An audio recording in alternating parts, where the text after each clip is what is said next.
I started my entrepreneurship journey at Swazi in Belgium. I have been trying to bring investors, my friends, to Sierra Leone for 2 years. And later on, I just heard rumor that they didn't believe that I was able to bring my friends to Sierra Leone. And do I think these investors will come to Sierra Leone? It was a very ridiculous question, really.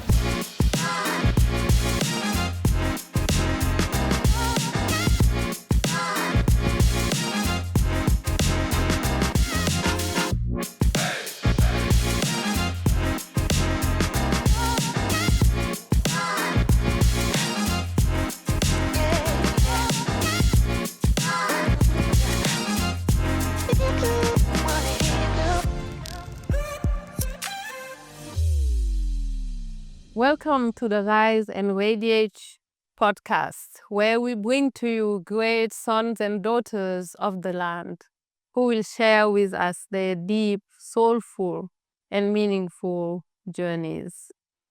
Today, we have none less than Sidi Saccoh in the flesh as a guest to the podcast. Sidi, welcome to the Rise and Radiate podcast. Thank you so much for having me, Aminata. Thank you so much. Appreciate it. We appreciate your presence. We appreciate you as a person. We appreciate your great contribution to the great ecosystem that we are building. And what I have realized is CD is still an enigma. CD is still an unknown figure for the Sierra Leonean entrepreneurs, enablers, the population in general. And today I do hope that we'll be able to unpack, to also understand Sidi Saccoh even better. Not only the entrepreneur, not only the continental figure, not only the ecosystem builder, but also the Sidi Saccoh, the personal, the what we know behind even the social media and the public space. So, Sidi, please start by telling us who is Sidi Saccoh. That's a very good question. It's still a question I ask myself today. Who is Sidi Saccoh? So without being philosophical, I just think firstly a proud, Sierra Leonean. I was born and raised in Sierra Leone. I started my entrepreneurship journey, which a lot of people don't know. But I started my entrepreneurship journey at Swazi in Belgium. So this was back in I was at the university. So I actually did my first degree at Radiate College, University of Sierra Leone, where I did an economics degree. I had an economics degree from the university, and during that period of study, I was very fortunate. I would use that word to spend time with a cousin of mine called Bashu. Bashu was an excellent phone. He deals in phones. So he was both a phone mechanic, but also a dealer. And so we lived together. And during that period, I got to really understand entrepreneurship at that level. And so that part was a very important moment in forming my identity. So I was born to a family of about 4 children. Um, my mom is a businesswoman. She loves business. But then I think she always believed that I was going to become a medical doctor, which sadly I had to disappoint her. Because it just wasn't going to work. I am terrified of the sight of blood.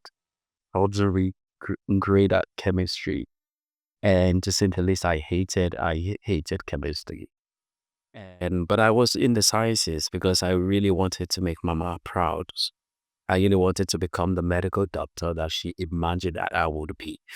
But then, I knew in my heart that it wasn't something that I really wanted to do. So when I had the opportunity to make a decision, I chose economics. And that's the journey or the identity of how I started evolving into what I think CD is right now. Um, I'm very bullish about entrepreneurship, tech entrepreneurship more specifically.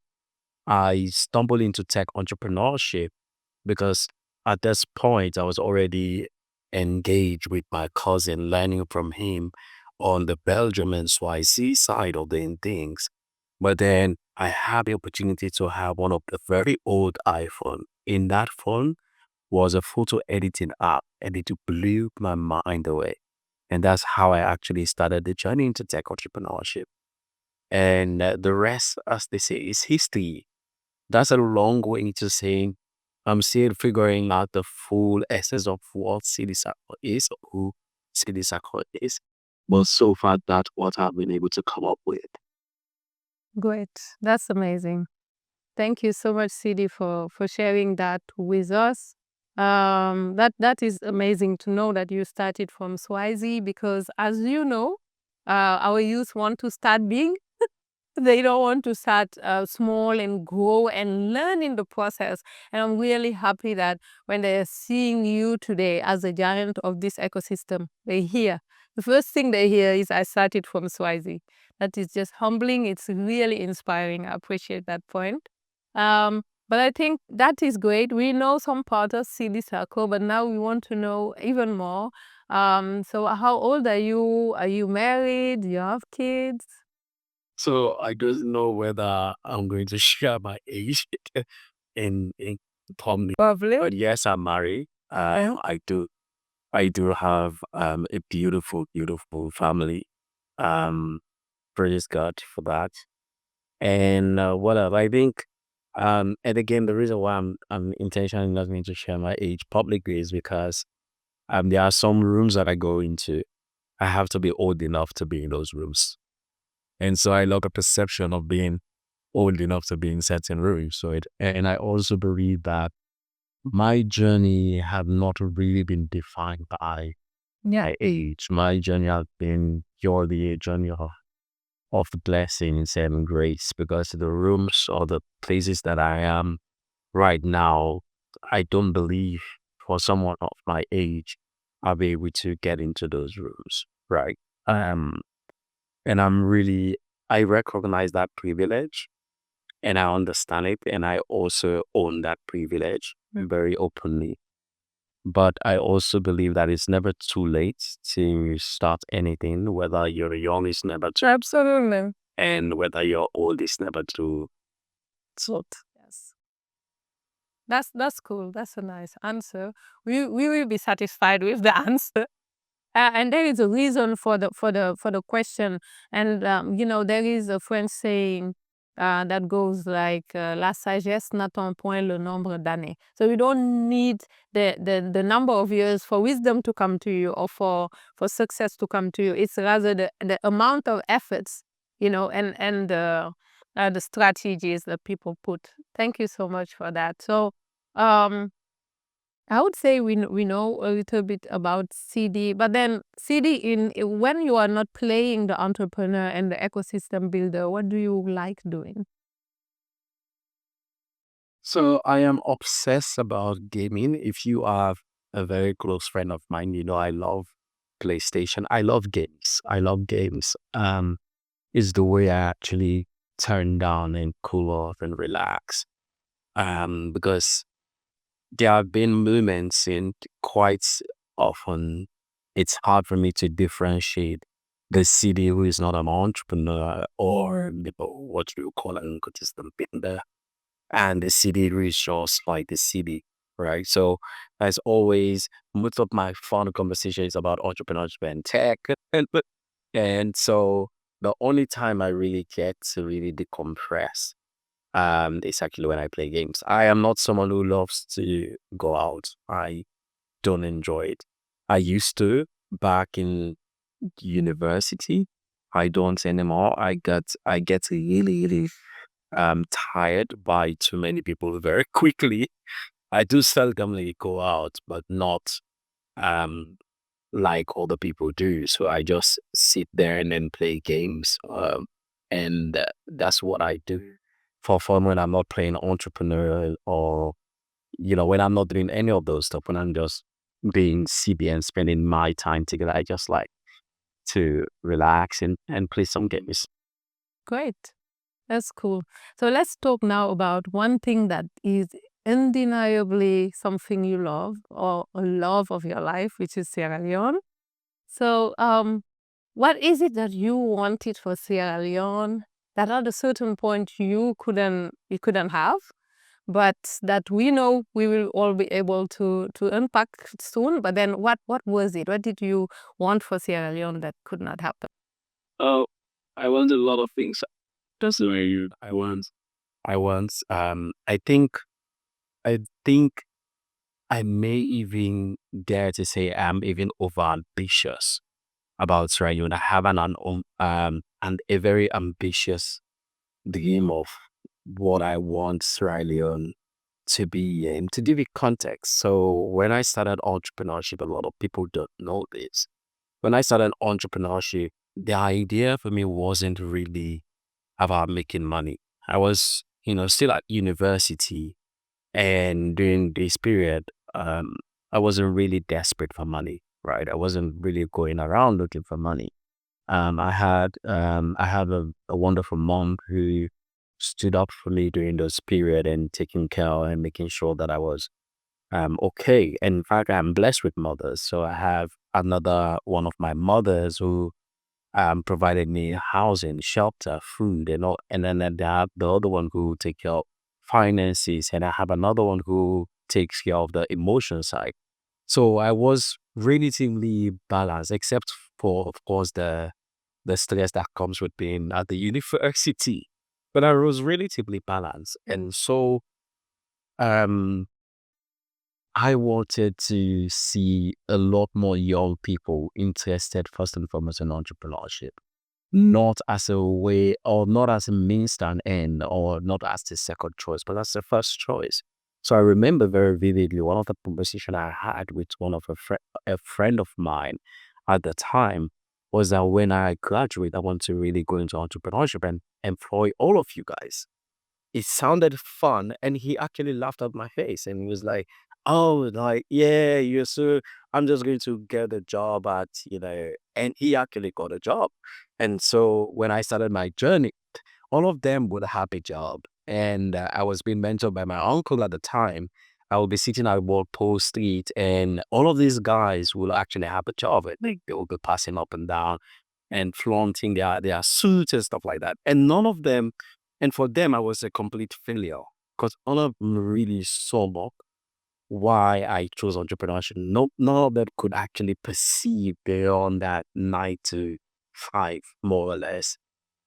And it felt as if I was in my head, right? So one of the fundamental things that I want Australian is for a lot of the young people to first of all recognize that entrepreneurship is not a second option. It's not an afterthought. It is a very viable option for a lot of people. In fact, it is only through entrepreneurship that will actually bring about a necessary change, economic power that we actually need as a people. Today, if you look at the country, the government still employs is the largest employer in the country. That is not good enough. That will not really bring economic sustainability to Australia as we would want it to be and look like. So the only other option is to encourage more young people to get into entrepreneurship, to be able to employ other young people who don't want to be entrepreneurs. Because it's okay if you don't want to be entrepreneurs, but you can't just see entrepreneurship as a second choice until a job that you've been waiting for comes through, until a political appointment comes through. Entrepreneurship has to be, if you're going into it, it has to be the default. It has to be like how it was for me. So that's another thing that I want for Serenity. And I still hope and believe that that could be. But there's a lot of things that needs to happen first for us to really get to that place. I mean, Aminata, you have been across the continent. I've followed your journey a few times. Some of the most exciting entrepreneurs that you will meet. chose entrepreneurship not because they were dying out of hunger, right? Mm. They chose to create value. They chose to no matter how difficult it is to actually start a business.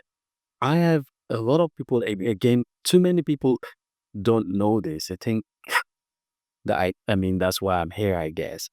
I have started 3 companies in Sierra Leone before even venturing overseas, and all of these companies died, right? I have also, these are tech companies, by the way, but I've also started non-tech companies and I've made non-tech investment. I have invested in the entertainment industry. So I started an award within the gospel industry where, in fact, one of the, I think, the premium star awards in Israel. And it was a bad business because, it wasn't sustainable because of so many things happening. I dead left and I went into fashion. I did that, right? And the fashion investment also didn't work out as planned. But I have kept on going. I invested in reality TV show. It's radio, right? These are all, by the way, out of pockets. This is a young guy who started up YZ and who is using his money and his income and that of others that trust him to make all of these investments. But yet still, and I still keep coming back to it every now and then. Once I go elsewhere and then I make some money investing in another part of the world, I take that money and then I go back to Australia and then I invest some more. But a lot of people don't really know that side. A lot of people don't just know the side of Sidi the advocate. No, but I've lost a lot of money trying to invest in Australia myself. And I've been there. I've done that. I'm still doing that. So if you ask me that question, I would say my vision of Sierra Leone, it's almost utopian. It's almost impossible to achieve because from political level down to grassroots, I want everybody to understand their individual role and be accountable to their individual role in society. And for me as an entrepreneur, of course, I'm back to using entrepreneurship as that tool and, to be able to get us to where we need to be. That is just so inspiring. And I think the most inspiring part and the one I can relate the most to is the putting your own money into the business because I think that's the safest one because no interest attached and at the end of the day, if you don't believe in what you're doing to the point of investing in it, how would you even dream as a people believing in it? So it's really amazing. And I think also the fact of having tried and failed gives you that possibility, and that empathy towards entrepreneurs. Because how could we even be telling, oh, fail fast, fail forward, fail often, if we don't know the taste of failure in business? It's just amazing. I think that's a very very validating point for the matter. Um, Now, regarding the aspiration you have for Sierra Leone, for every youth to become an aspiring entrepreneur, not for the sake of making money, but for the sake of adding value and being of service. Did you have any initiatives that could make that dream possible here in Sierra Leone? I mean, the short answer is no. Do I have? No. What I am doing today is to collaborate and invest and empower a lot of people that do have those initiatives. Because again, the one thing that you mentioned is the concept of entrepreneurship is what I want everybody to embody. Because at the end of the day, entrepreneurship or the concept of it in itself is about problem finding Mm. and value addition, creating a solution. So you can actually be an entrepreneur within an institution. You call that entrepreneurship. You could be an entrepreneur as a politician. You call that it's the same level. It means that you are actively thinking, seeing the problem, and you're actively finding creative ways of how we can build sustainable infrastructure or even policy that can actually enable to be able to build a sustainable future for Sierra Leone. So absolutely yes. Um, I have invested so much of my money and I have owned so many things in Sierra Leone. Some of them have been successes, by the way. Others have not been. But right now, I do not own a project in Sierra Leone that I say this is Sidi Saccoh's project. But I do have investments through other people and supporting loads of other people to actually get towards that dream because, you know, again, very ambitious game. But because of the level and the role that I've played over time, I understand that you can have a dream, but it takes a collective to help you achieve that. So I don't have to be in front if someone else is already doing at the top of it. That's I would say something that we lack. Having someone who would say that those who are already doing it need me to support them, need me to use my resources, my networks to back what they're doing. Most of the time, people come and replicate. So that is just amazing. And once again, these conversations are for us to create these role models, like, and let people understand that activism, that being of service, is not just coming and replicating. It can be backing someone who's doing something that you really believe is crucial. Thank you for that great point. And one thing also that we all share working in Sierra Leone, or having the ambition and the uh, and those great dreams for Sierra Leone, is I think I would say the heartbreaks, because you have the great ambition for youth. You put in place initiatives, programs, and everything, but then soon you realize the transformation you're looking for is not in there. You realize that you want it more than them, or you realize that the system is completely against what you're doing. Like, because even if we want entrepreneurship to happen, you need to have political will for the favorable environment to be built for entrepreneurship. So, that being the case, what do you think are the wounds, the hurts that we as enablers and even the entrepreneurs in the ecosystem are carrying while they are building a better future? I mean, there's a lot. My journey is very painful. But I know that I'm also one of, maybe, in a room. If you put me in a room full of people, I would say I'll probably be the most persistent person you will ever come across. I'll give it context. Smart Millionaire, which is the reality TV show that we ended up producing, myself and my partner Nick Askill, took up 8 years from the time that we wrote the script to when it actually gets to screen. 8 years just for a single season to actually happen in Freetown. Yeah. That is, so 8 years is not 8 days. This is no exaggeration. Yeah. It took us 8 years. So to be consistent behind a single dream for 8 years, imagine how much time, energy, and resource we have to commit to be able to achieve that. But also imagine the scale of the disappointment, of the backstab, the hurts that we have to go through for 8 years to achieve just a single season of Smart Millionaire, right? It's insane. And so that's the level of persistence that I put into everything that I do. But that have also, one of the things that have helped me to be able to stay that persisted in Sierra Leone is, I do not see Sierra Leone as a place wherein I go to help people. I see it as a place wherein I can also build and leverage economic power. So if I have that mindset, it means that when I go to Sierra Leone, I am not thinking, oh, let me help these people. Because once you feel as if they're resisting that help, and you have that savior complex, and you feel as if they're resisting that help, you're going to want to go back. But when you think about it and say, okay, this is business for me as well, this is type and that thing, do or die, you're going to find systems or ways to at least try to make things work.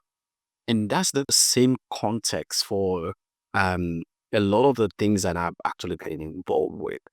So I've had friends or people that I thought were friends go behind Smart Millionaire trying to kill the brand by actually hiring, you know, our key members of staff from the show. Why? Just because they wanted to kill the brand, right?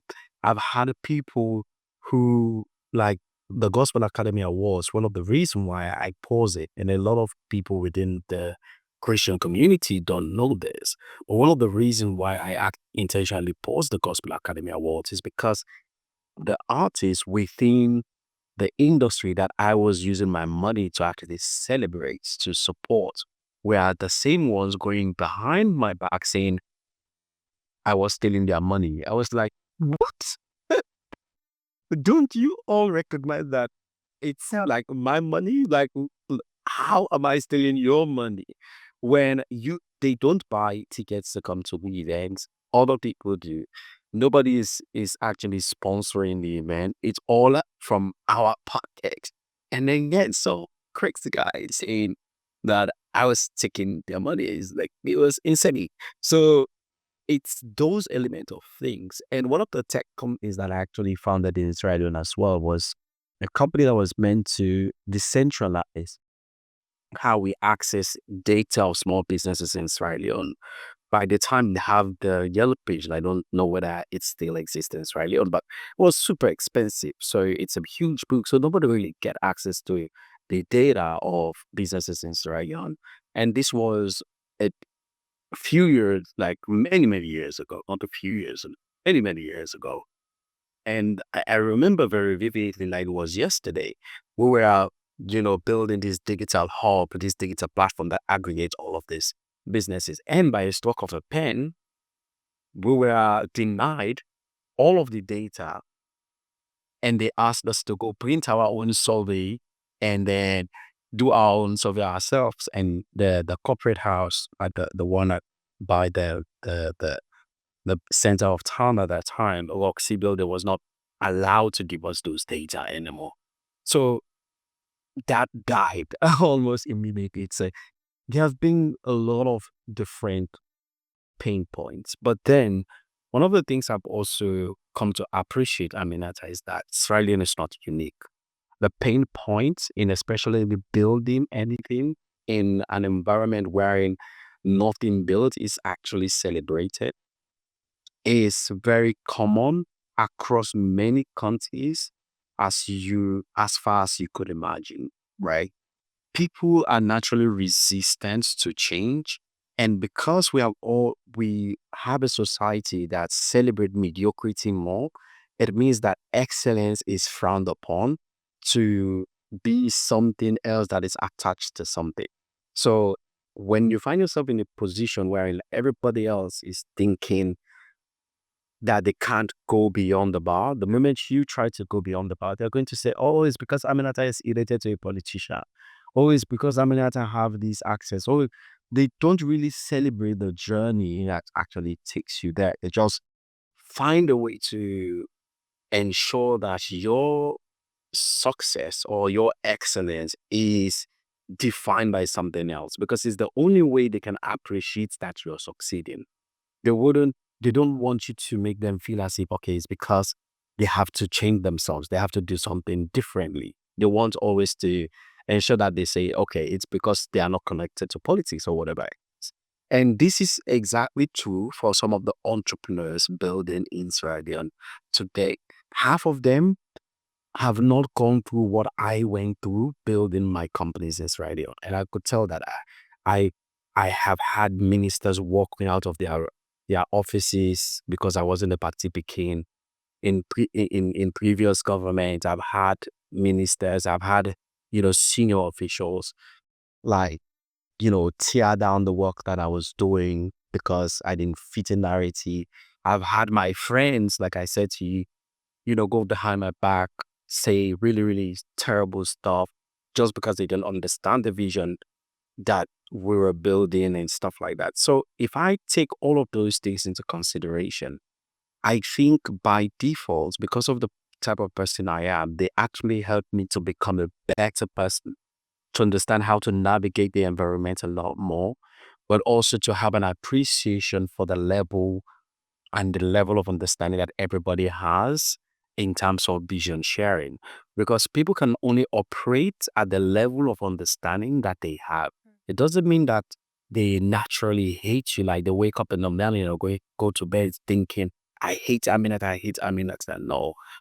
It's just that when they are faced by you, or when they see the vision that you are driving, the intimidation make them feel that the only way they can be really bad is to tear you down, is to say Aminata is not good enough. And even today I face that. So I recognize that's what a lot of the entrepreneurs in Sierra Leone are facing outside of capital, because access to capital is a huge factor.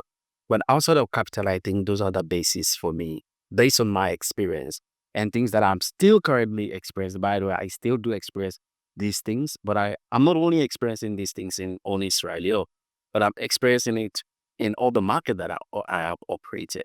But it doesn't stop me. In fact, it acts as a fuel for me. Mm. Oh, that is so heavy. Like even for the one who's listening to all of those stories of trials and failures, and also failures that are orchestrated by other people, let alone the one who experienced it. So it's really very hard. And as you were sharing, I was also thinking that when you are aspiring for something greater, for excellence, you remind people of what they are not doing, of them not playing their parts. And then it hurts them too, because they don't know how to do it. And because you are doing it, they feel like you are projecting. You are projecting a picture that they know they could do, but they are not doing. And it's really it's amazing. So just wanted to know now, what is the character set, personality traits that helps you navigate that? Because for the truth is, all of the entrepreneurs in here, and as you said, of course, maybe the continent are facing the same difficulties. But then it's lonely to be an entrepreneur, because who is there for you? Like even the spouses don't understand exactly the drive, don't understand why you are that stubborn and determined. But also they won't understand the trials, because yes, they witness it, but they're not the ones experiencing it. So all of us going through that, but not being connected in the struggle and in the journeys makes it even more difficult. So what are the character sets and the personality traits that helped you and that you think could help other entrepreneurs be able to navigate these hardships? Number one, I'm one person, and maybe this is a good and bad thing, because I also recognize that individuals have different characters and a different approach to different situations. But rule number one for me, I deserve nothing. I am not an entitled person. So I will always say to my friends, you don't have to post my flyers. You don't have to like my Facebook page. You don't have to post my businesses. Don't do those things out of, oh, Sidi Nami Padina, so forth. Do them if you really believe in what I'm doing. Because then when you do them from that perspective, it means that behind my back, when I'm not seeing your Facebook post, when I'm not seeing your WhatsApp status, you're going to actually say something nice about me, or at least about the business. So that's number one. And then number two, I'm very forgiving. And my wife usually say, I'm too forgiving, almost a position of naivety, right? Which is to say that I am very quick to accept that everybody is where they are in their journey because of their own life experiences. So if you don't see my vision, I do not blame you for it. If, for example, you say to me, oh, come on, I did not ever work, I do not blame you for it. And the reason why I don't blame you for it is because I accept that you do not have enough information, like at least like I do, to be able to see beyond the position where you are. So you are only able to see up until where it is impossible, but you are not able to see beyond where it's possible. And I accept that, right? I also accept that it is a crab in the bucket type of situation wherein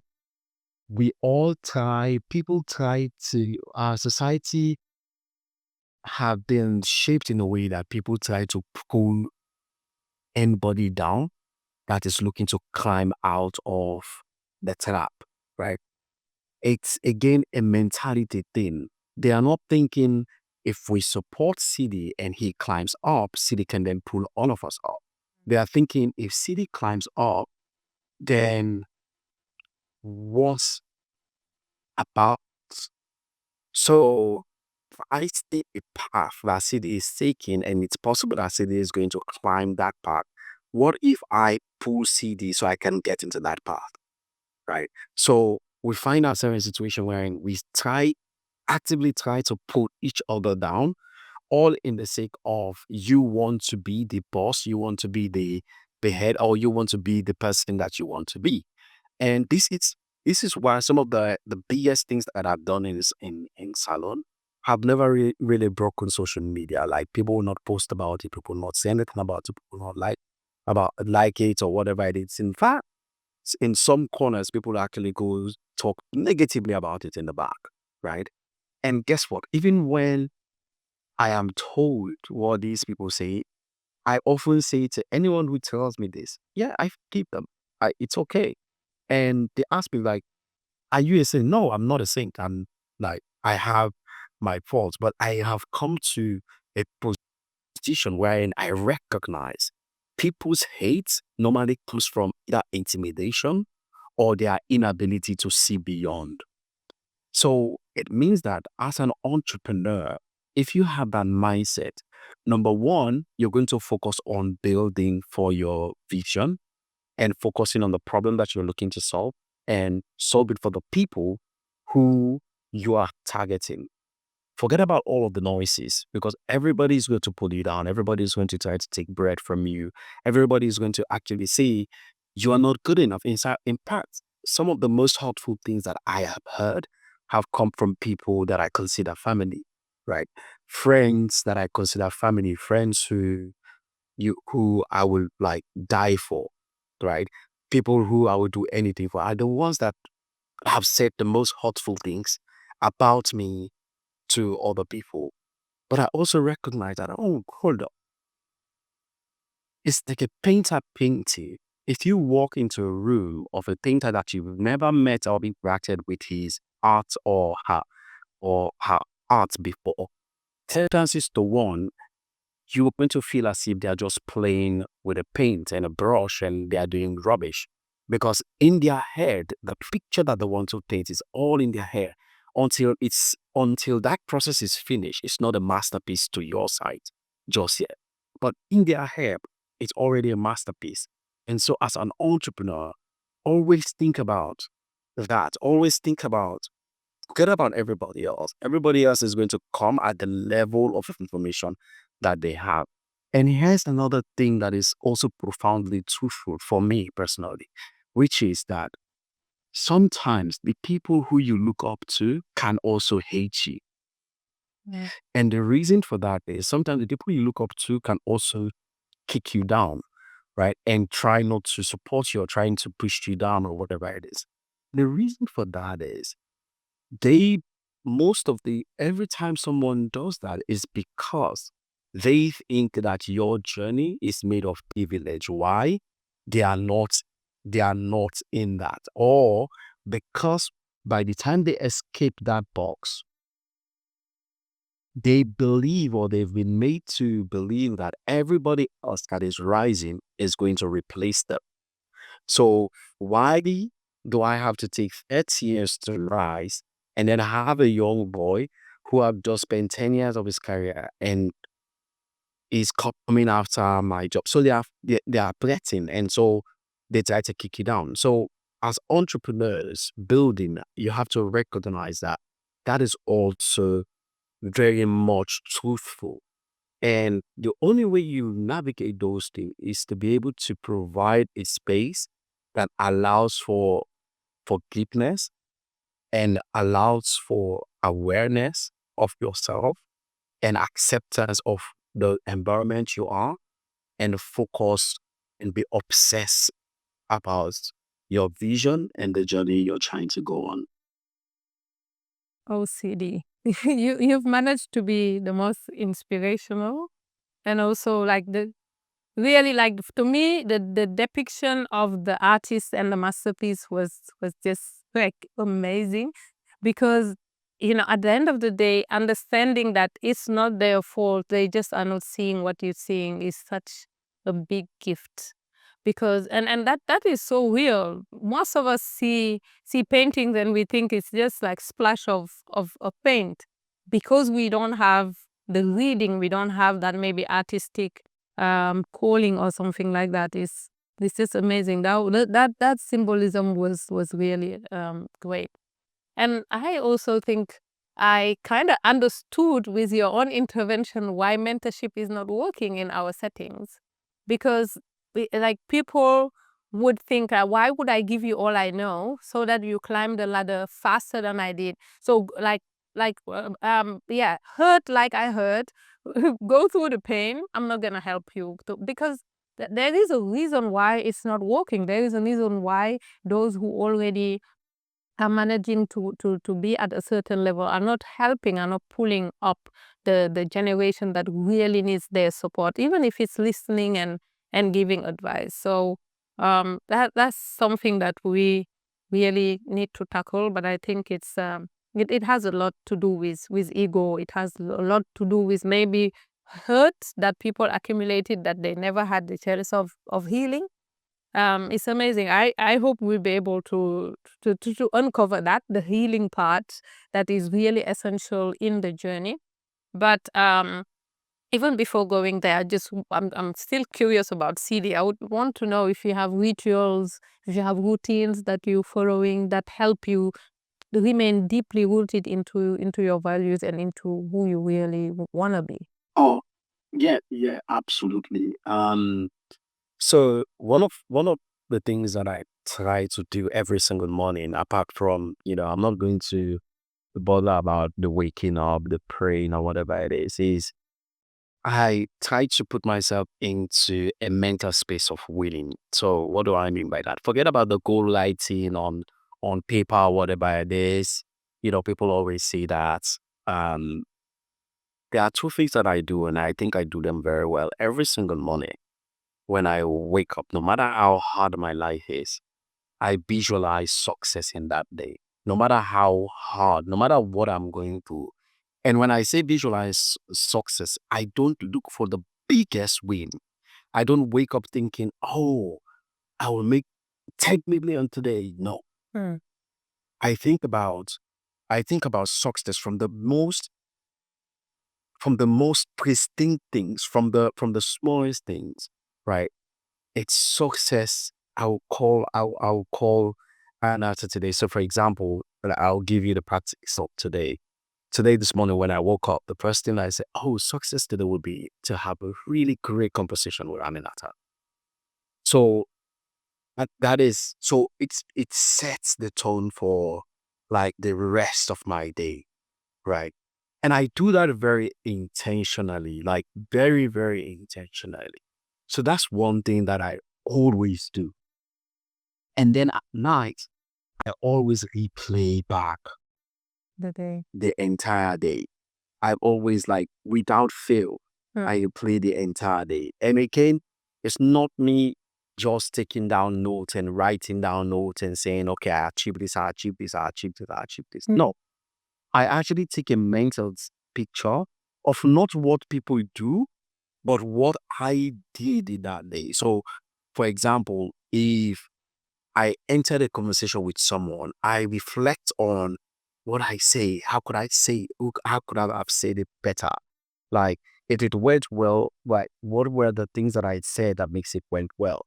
And what were the things that I didn't say that make it didn't go well? And once I get the answer, I write it down on my note, on my phone, on my mobile phone. I just write it down. So I do those two routines never breaks for me.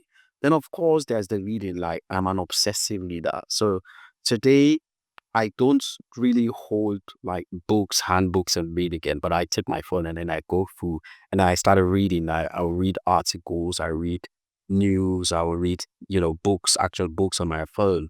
Or if I'm feeling too lazy, I'll just listen to them. So those are like things that are part of my daily routine outside of work. Of course, I don't want to bore you with the work, but that's what I do. And it's not, I have never done it because I want it. I think this is the first time I'm actually sharing it. I've never done it because I want to share it with anybody to say, this must be your active routine. Or, no, I'm not one of those people. I am saying, for me, knowing who I am and what works for me and how I like to control the energy of my day, that's how I think about it. And when I look at success today, I am humbled to know and accept that success is the very little things, from even waking up is success, right? Even being able to go outside is success. So that's what I define my day by. And then going to my meetings, going to different things. There are different ways I plan for meetings and stuff like that. But routine wise, that's what I would say I do. That is great. I really believe in people who have routines, hence the question. But I also believe in learners, leaders who understand that you cannot be a great leader if you don't like have a lifelong learning type of mindset. It's just amazing. Thank you so much for sharing that. So now I would like us to go back to the ego, to the hurt part of things as entrepreneurs. And I would say that in this patriarchal society that we find ourselves, we experiencing a lot of hurt masculinity. Yeah. So and for us, especially in this sector that we are in, is male dominated. Most of the sectors are male dominated. But like there are a lot of how I see it is there are a lot of wounds that male figures and maybe female figures in their lives did not deem necessary to sit and help heal. But there are a lot of maybe misplaced ego. There are a lot of conversations that should have been had with the people in our lives that we never had. Maybe because of the ego, maybe because we think that ego is strength and vulnerability is weakness. Even though now we see that. I think Brené Brown contributed a lot in bringing as in a shedding light in the amazing power of vulnerable leadership. But then we used to have, or we still have, men who just think that is ego is like maybe showcasing rigor, too much of rigor, or less of vulnerability that is being masculine. And that, I think, is hurting us a lot. It's hurting what we are building, is hurting the generation that is coming up and all that. So what is your take at that? How did you comfort your own ego? And how are you building that healthy masculinity that I think we all should be contributing to developing in our people? So I think that's a very good question. I mean, my response to that question would be multi-layered. So number one, I believe that ego is just a mechanism of protection. So, but the problem is what then tends to happen is, so the mechanism of protection in that phase is that some people, the ego is, like you mentioned, hurt ego is because of their experiences and what have happened in their past. So they build up this persona. There's ego, very egoistic persona that actually says or use a blanket approach to every person. Absolutely. Right. So some people is that. Some people is actually from a place of inadequacy. So ego can also be used to hide. People hide. So I've seen some of the most ignorant people, some of the most ignorant people that I've met have huge egos. It's like massive egos because it's a protective mechanism. They have to hide behind this ego. And that's why you find someone, and I'm pretty sure you probably have met a few, wherein you know that they don't know a certain thing, but when you try to talk to them or advise them, they intentionally refuses to listen. It's because of that inadequacy. So they try to hide behind this, broad ego or whatever it is. So for me, I'm very self-aware, and some of my closest friends will tell me this. I'm also very, very self-critical, which is to say that I am very, very, very critical of myself, because my utmost desire for myself is to be better in a way that I can be proud of myself. Not proud by my achievement, but proud from how I treat people, my relationship with people. I am very big with that. So whenever I have ego, whenever my ego tries to show up, and by the way, I still do have that problem. Everybody, like different people have experienced me differently. But whenever I have that ego showing up, the first question I ask is, where is this coming from? Is it coming from a position of ignorance? Or is it coming from a position of hurt? So the moment I ask myself that question, very quickly, by the way, in my head, it's by the time I get to respond to that question, I release and let go of it. Because the fact that I even ask myself that means that there was something wrong, right? It would have been that, and again, the human beings, we do this. So you probably have heard of the term, oh, me, I did learn from a mistake, or I want a person to do something to me. And me, like that kind of person, I learned from a mistake and everything. And we humans do that. And the reason why we do that is because we think when we learn from the experiences that I had with Aminata, it will protect me and help me identify the the attitude or character trait in other person, so I can be able to navigate that relationship better. That's what our brain is actually saying. But what tends to happen is we actually use the cane that we used to beat Aminata to beat someone else. Even though Aminata's reason for doing what she did to you is completely different from the other person's reason, because everybody have their own lived individual experiences. So you could imagine that someone breaks my heart, and then you go on social media and then you say, because of that, wherever the sex is that breaks my heart, that entire sex is automatically useless. Because a man break your heart, every man is useless.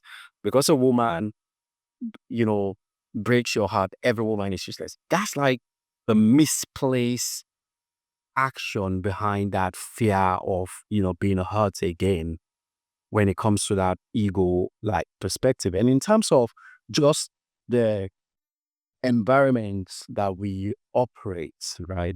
There's very um male-driven, ignorant environments, right, that we operate in.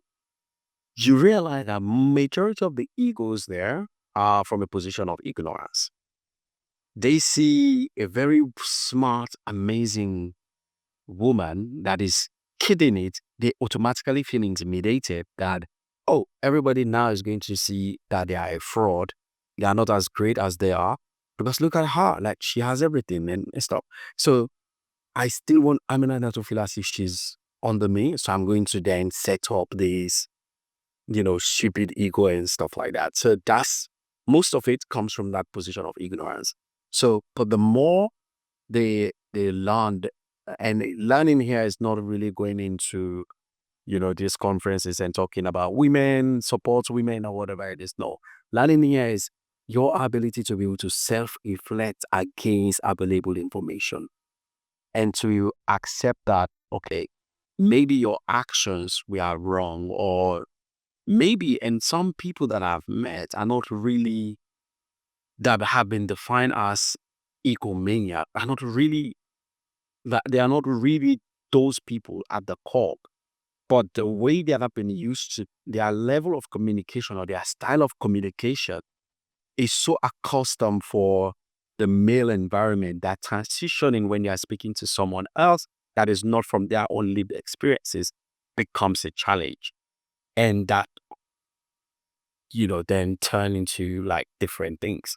So for me, that's how I manage that ego, right? Because it's a protective mechanism. It's there. I won't say it is not. It's there.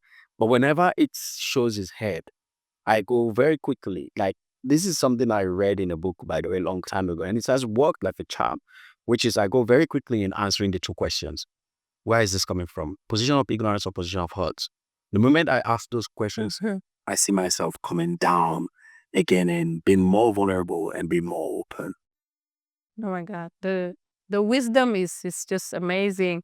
To me, especially around the issue of I've learned from this experience, and then you use the same yardstick on other people, while the situations might not be the same. The intent is not the same. The conditions are not, and then you're never coming to that person with from a standpoint of curiosity, but rather from a standpoint of I've seen this, and then maybe they're trying to get at me because of this and that. That's really powerful. It's really powerful. And that's the protective mechanism, right? That's But the sad thing is, we use a blanket approach, and it's so unfair because can you imagine if everybody decides to treat you based on their experiences with everybody else? You probably, like, none of us will survive, That's right? Just imagine that I decide that I would treat all friends or all so-called people that call themselves my friends in a certain way because I know what other friends have done to me. I will not have any friends. absolutely. Do you understand? So if you take that and apply that even to yourself, you start realizing that, okay, you probably have been going around doing things completely wrong and hurting people that doesn't deserve to be hurt just because you're trying to protect yourself. Absolutely. And that reminds me of a mentor of mine who was telling me that if you're dealing with cattle, you use one button. You can use one button. But if you're dealing with people, you use one button per person. You change buttons with every single person. And that wisdom is unlocking right now in my head. It's just so beautiful. And I think it's a journey, it's a process that we all need to go into because yes, now we're talking about masculinity where we know we will explore femininity and how I think extreme um how would I even put it, like maybe extreme enmity to to masculinity or to everything related to men is just so harmful to our society. So it's just a healing journey that we all need to walk through, but also to make sure that we balance it all out. That is amazing. And I think at this point we can say that we know CD a lot more in terms of what works for you, what you practice, and also what I really like about this discovery is that there is one thing in Senegal that they call hukumanakan, which is wolof. It's like go to one corner every single day. Go to one corner, and what you do in the corner is like, who am I?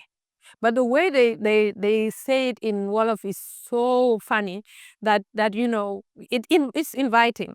Like who kumanakan. It's like the corner. Go to the corner every single day. Ask yourself one single thing. Who am I still? Because it's a journey of becoming. And I like how you even responded to that question of who is CD. But after that, I think it's high time now we talk about the CD who left home, who went abroad, but is still serving from afar.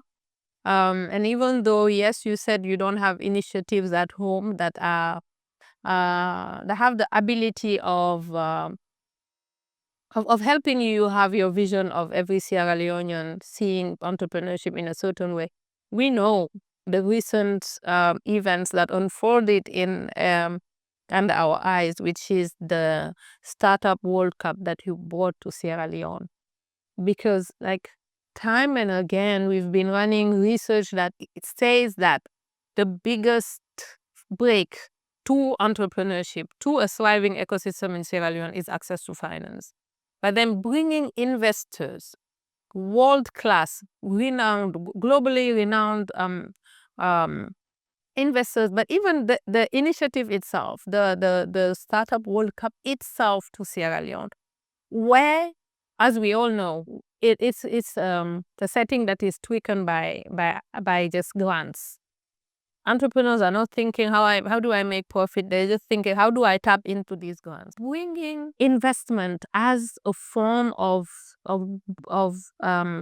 solving the access to finance issue rather than bringing grants, rather than bringing other solutions that would be just like a bandage, is something so inspiring and maybe something even more useful than any other initiative that you would have created, because I think at this point, most of the entrepreneurs in Sierra Leone have become aspirational because they know it's possible.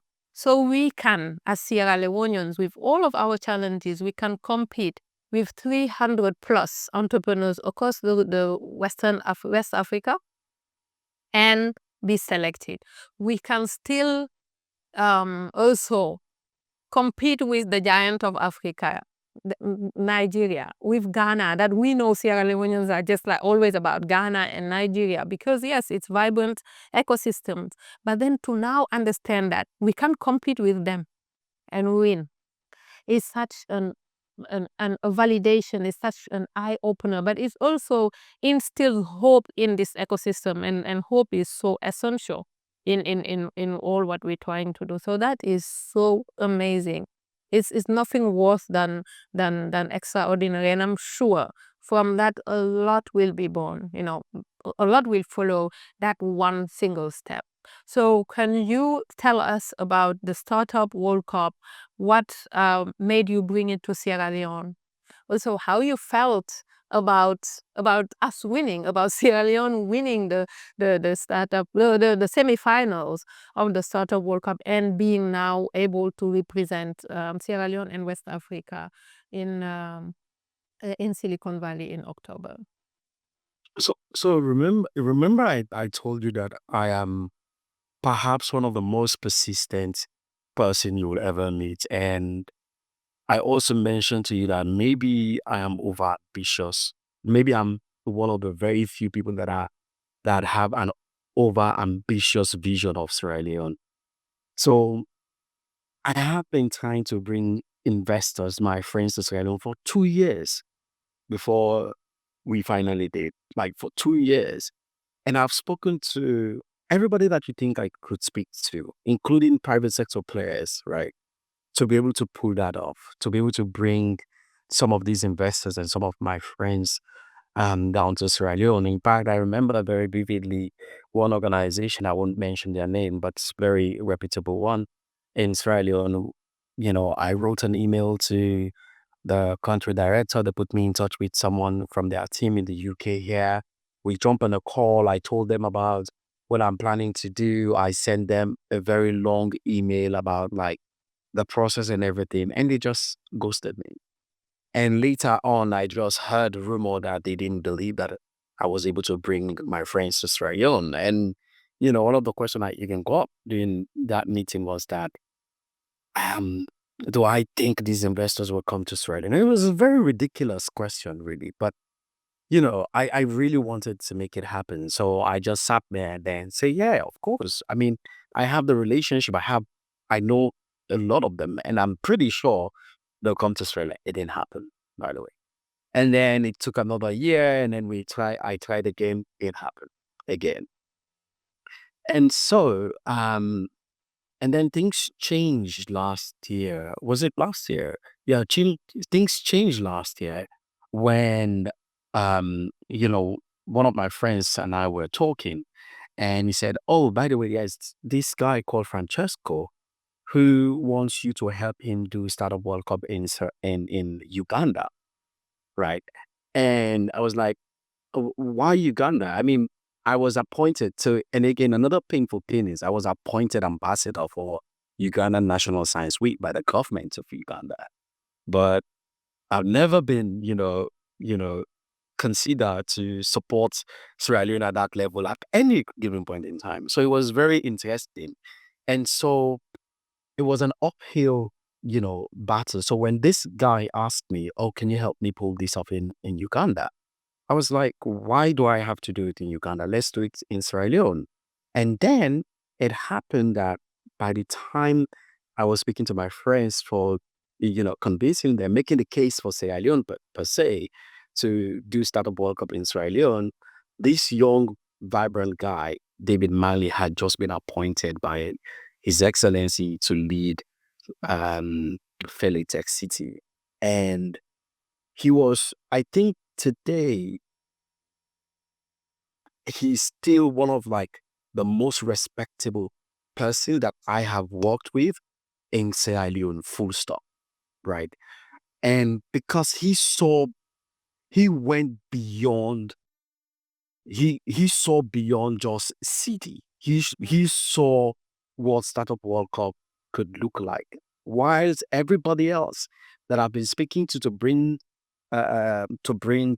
investors down to Sierra Leone could not remember again. I don't blame them. In fact, I forgive all of them. And if some of them are actually watching this podcast or listening to this podcast, wherever, they will recognize the conversation that I'm referencing, right?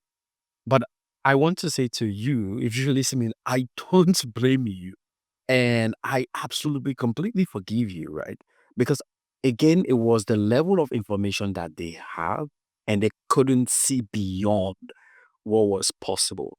And so their best guess was to play ghost, but sadly, again, talk behind doors that it was impossible for me to pull it off. And we did. And I want to say that doing Startup World Cup in Sierra Leone is not a success of mine. It is an absolute complete success of David Manley and Suna Kelly and Lakiatu, Hafsatu Raki. These are all like the people that actually saw beyond CD. They saw beyond, they were able to move beyond that place of impossibility to that place of possibility. So once I was playing the card of convincing the organizers of Startup World Cup in other countries to accept Sierra Leone, they journeyed with me and then they saw beyond that. And it managed, like, he just amazingly killed it from inception to execution. Just, it was impeccable, right? And that's, I don't want to sound political. I'm not a politician, but David Marley's mentality is the type of people, it's the type of mentality that we need to replicate in position of authority, right? In both the private sector and the public sector, because being able to see beyond being able to see beyond impossible, being able to see beyond politics or whatever it is, to actually be able to draw inside the work was incredible. And we put together a really, really top class group of, friends of mine, but also friends of Francesco, who had the license for the Startup World Cup in other countries, to actually come to Sierra Leone. And I will say this on camera. I was genuinely shocked myself. I was surprised because this is not something that I entirely believe Sierra Leoneans could win. I have some amount of belief, but would I say I entirely believe, wholly believe that they will win? No, absolutely not, 100%. Because if you look at our ecosystem compared to the other ecosystem that we are competing, you you cannot realistically compare the Nigerian ecosystem to the Sierra Leonean ecosystem. So realistically, you cannot say Sierra Leoneans were going to win ahead of the Nigerians. It was just almost impossible. But guess what? The entrepreneurs that attend were able to push beyond that impossible and go beyond what is possible and actually showed us. And today, as I'm speaking, through Tech City and the support of Suna Kelly and, Rakiatu and Salima, the minister, I was minister, I don't know what the official title is, but honor like Salima, this one event that happened now have at least 3 entrepreneurs that have over $100,000 in deals that are currently on the pipeline working for them, right? And they are working on it, and it's a huge win.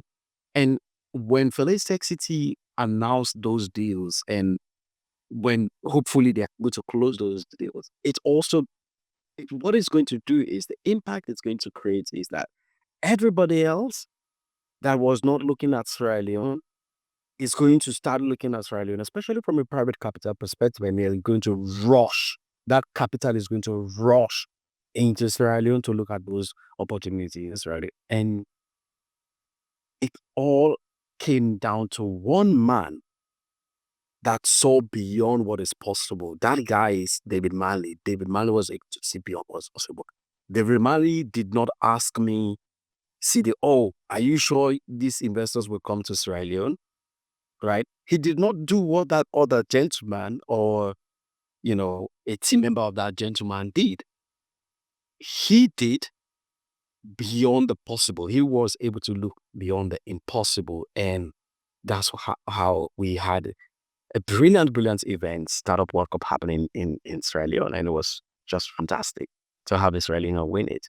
It's beautiful that Sierra Leone won against all odds, because once again it builds that culture of hope, of going beyond, of becoming a possibilitarian, of just not it's taking no for an answer, which is exactly what you did, but also of knowing that you have like it's not an easy journey, and you accept it, and you put the perseverance that you talked about, you put like the ingredients that you need to put in the struggle, in the journey for it to happen. Because when we Yes. 2 years, yes, 2 years, and But a lot of people don't know. I think it's plus the 8 years of Smart Millionaire, plus all of the failed enterprises, because that is where you got that grit that allowed you to push and strategize and be able to make it happen. And yeah, so kudos to all those who contributed to doing it. And this is what an ecosystem means. It's like people seeing you, believing in what you're doing, putting everything that it takes for it to happen. But at the same time, understanding that this will create a ripple effect of not only as a private capital owners to come to Sierra Leone, but also even the culture that it built, the culture of we can do it, we can win, regardless of the hardships and the conditions that we find ourselves in. So really, thank you so much for that, for the belief, for the grit, and for the great ambition that you have for Sierra Leone. So actually, Sorry, allow me to also mention this. Startup World Cup is not the only thing that came to Sierra Leone this year. Sadly, it was I wouldn't say sadly, likely say it was the most celebrated. But the Holt Prize, which is solely focused on entrepreneurship, was also came to Sierra Leone this year, right? So I also got Holt Prize to come to Sierra Leone, which is also another $1 million student prize, student entrepreneurship prize, and is being led by Sarah Kamara at the University of IPAB. And I was able to meet Sarah through William, yeah. who actually introduced me, and we were able to coach her, and then she was able to be successful to actually we launched Holt's Prize in Sierra Leone. It was a $1 million student prize. And the reason why I'm mentioning this particularly is because student entrepreneurship needs to be, it can't be an afterthought. And these students, wherever they are, have the opportunity to not only work with some of the best entrepreneurs or student people across the world, but they, for the first time, have the opportunity to be able to attempt to win $1 million from the Holt Prize. And I think it's one of the things that I sit down now today and dream about how do I bring a lot more people to the hot price in Sierra Leone. So so a lot more really amazing entrepreneurs that are sharing can grab hold of that opportunity. I wanted to just put that out there. Yeah, it's amazing. And I think that also shows us as, like, I would say, us who call ourselves ecosystem builders, that shows us the great work we need to do, because I don't think we're even getting started in building pipelines of businesses in different sectors that can face various investors and be able to really showcase what they have, but also when they have it, be able to implement accordingly, and to be able to even scale up and become investors in this very ecosystem that saw them rising. So I think it's just so amazing to build this, because it also brings back the conversation around who is doing what, who is contributing to getting us to where we need to be as an ecosystem, so that when we have people like you, like any other well-intentioned Sierra Leoneans who come with investors, they will meet an ecosystem that is ready. I think this is absolutely important for us to now sit and reflect, because there are a lot of people who contributed to having the winner Oswald be where he is right now. You have SL Accelerator that did great job with them. You have a lot of ecosystem players, and we don't need to have just that one. We have great, vibrant minds in Sierra Leone, but I think we also don't nurture them with innovation, um, and innovation, whatever you call it, initiatives where we just put them down and say, we have energy issue, we have maternal mortality issues. How do you come together and give us ideas that, that ideation that is absolutely important in every ecosystem is something we also need to nurture. So thank you so much, Sidi, for that, for the great work, for the belief, for the leadership, for the representation, and for what you unpacked today, because I think this will help a lot of male leaders also be ready to jump, to unpack, to heal, because we need that healing. We also need the healing, not only even for the society and all, but then for us as individuals, while we are thriving to bring our country to the level that we would want to see it.